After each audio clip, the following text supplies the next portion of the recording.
आज हम ऑल मुस्लिम welfare foundation के ऑफिस में हैं और हमारे साथ यहाँ के सब साथी हैं जो कि रात दिन इनकी मेहनत दिख रही है।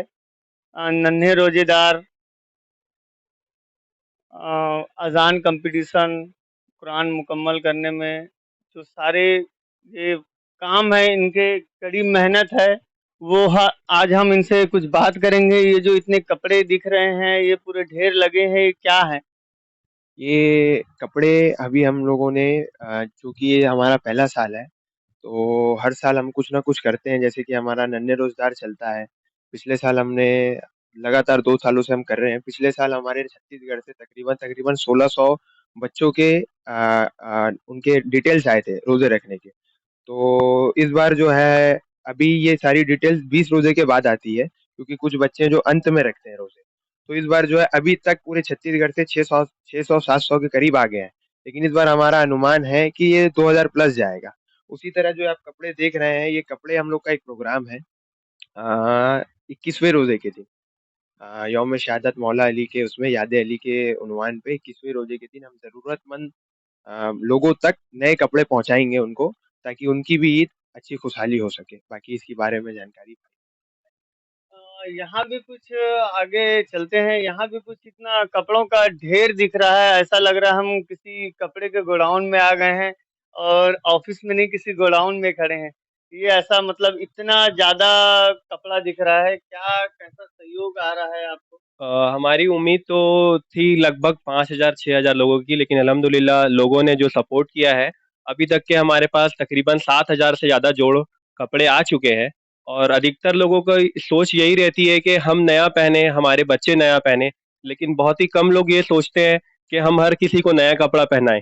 वो लोग जो नया कपड़ा नहीं खरीद सकते हैं, हमारी हमारा मकसद, हमारे मिशन का, हमारी फाउंडेशन का मकसद यही है कि हर लोगों तक, हर ज़रूरतमंद जो किसी मजहब, किसी कौम से ताल्लुक रखते हो, हमारा मकसद उन तक के नया कपड़ा पहुंचाने का है।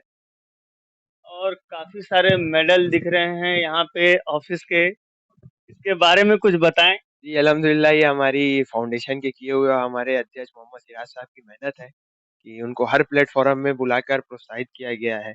चाहे वो किसी भी समाज से हो या किसी भी धर्म से लोगों से, बड़ी उनको इज़्ज़त अफ़ज़ाई और बड़ी हौसला अफ़ज़ाई उनका किया गया है। ये सब हमारी मेहनतें हैं और ख़ुसूसी तौर पे हमारे प्रदेश अध्यक्ष मोहम्मद सिराज साहब की। आइए हम प्रदेश अध्यक्ष मोहम्मद सिराज साहब से ही मुलाकात करते हैं और कुछ जानकारी लेते हैं उनसे। अस्सलाम वालेकुम। वालेकुम सलाम। कैसे हैं आप? एकदम बढ़िया। यहाँ तो पूरे कपड़े के गोडाउन दिख रहे हैं। बिल्कुल। आप लोगों की दुआएँ हैं।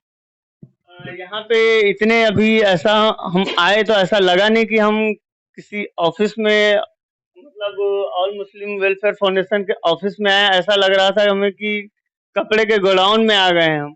ये क्या कुछ खास करने वाले हैं?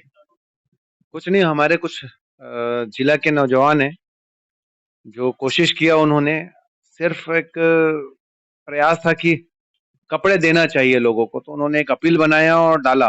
क्योंकि हमारी नीयत अच्छी थी, पिछले भी कुछ कार्यक्रमों में हमको हर बार इस तरीके की सफलता मिली है। तो हमने जो सोचा था उस उम्मीद से कहीं ज़्यादा लोगों ने बढ़-चढ़कर हिस्सा लिया। और एक चीज़ तो समझ में आया, कौम में करना सब चाहते हैं, सही प्लेटफ़ॉर्म और सही जगह नहीं मिल पा रही है। तो शायद वो जगह हमारे नौजवान दे पाए हैं इस बार, और फाउंडेशन पे आप लोगों के माध्यम से इतनी बार जो आप हमको प्रेज़ेंट करते हैं लोगों के सामने, और जो हम अपने फाउंडेशन के माध्यम से लोगों तक काम पहुँचा रहे हैं, तो शायद लोगों की सराहना मिल रही है, साथ मिल रहा है, तो उस कारण से हमको बेनिफिट दिख रहा है। आपको बता दें कि जरिया-ए रिश्ता इसी फाउंडेशन का एक पार्ट है और इससे कई बेटियों का घर बसा है। उसके बारे में भी थोड़ा-सा बताएँ। अभी तक मतलब संस्थाएँ कितने जोड़ों का शादी करवा 2017 से हम ये प्रयास कर रहे हैं, ज़रिया रिश्ता के नाम से हमारा एक वेबसाइट भी चलता है, और हमारी कोशिश रहती है कि जितना आसान हो सके निकाह, उतना आसानी से लोगों तक हम पहुँच पाएँ और लोगों को रिश्ता दिला पाएँ।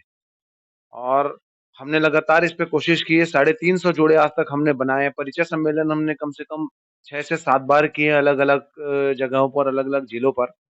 और आज हमारी जो विंग है, वो पूरे छत्तीसगढ़ में अलग-अलग जिले में काम कर रही है।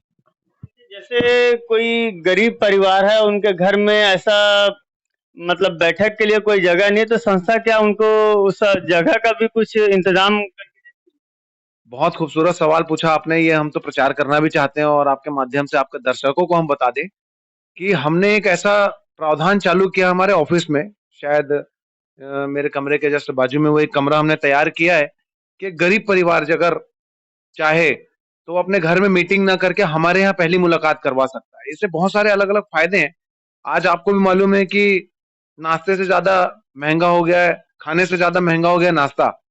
तो नाश्ते का व्यवस्था, फिर घर में किसी को बुलाना है तो साफ सफाई पुताई इतना सब व्यवस्था करने के बाद जब घर आप बुलाते हो और रिश्ते मना हो जाते हैं, तो वो मानसिक पीड़ा जो गुजरता है एक लड़का और एक लड़की, उस मानसिक पीड़ा को हम समझते हुए हमने उनका डिमोटिवेशन को कम करने के लिए, या उनको बोला जाए कि वो एक परेशानी उनको लगती है कि हमको रिजेक्ट क्यों कर दिए, हमको बार बार मना क्यों कर रहे हैं, तो वो सारी चीज एक परिवार को भी जूझना पड़ता है और एक लड़की को भी जूझना पड़ता है और लड़के को भी जूझना पड़ता है। तो उसके लिए हमने कोशिश किया है कि यहाँ पर आइए, मिलिए, मुलाकात करिए, समझ में आ जाए, तब फिर आप अपने घर में लेके जाइए। इतनी सारी चीजों में बड़ा आसान, कम तैयारी में तुरंत तैयारी है हमारे पास। किस रमजान को जो आप ये कपड़ा बांटने वाले हैं, तो इसमें क्या प्रोसेस है? लोगों को कुछ फॉर्म भरना पड़ेगा या कहीं आके किसी से मिलना पड़ेगा, या क्या इसका व्यवस्था है? व्यवस्था तो कुछ नहीं, जितना आसान से आसान हम देना चाहते हैं, जो अपने आप को मुस्तहक समझता है। आपके जितने भी दर्शक है उनको मैं बता दूं कि जो अपने आप को मुस्तहक समझता है कि हमको ये कपड़े लेने चाहिए, तो आइए, आप सबका वेलकम है। और जो देना चाहता है उस दिन वो भी अपने कपड़े दे सकता है आके। तो हम जरूरतमंदों तक ये कपड़ा पहुंचाएंगे। हमने 23 तारीख के ये कार्यक्रम रखा है मुस्लिम हॉल बैजनाथ पारा में।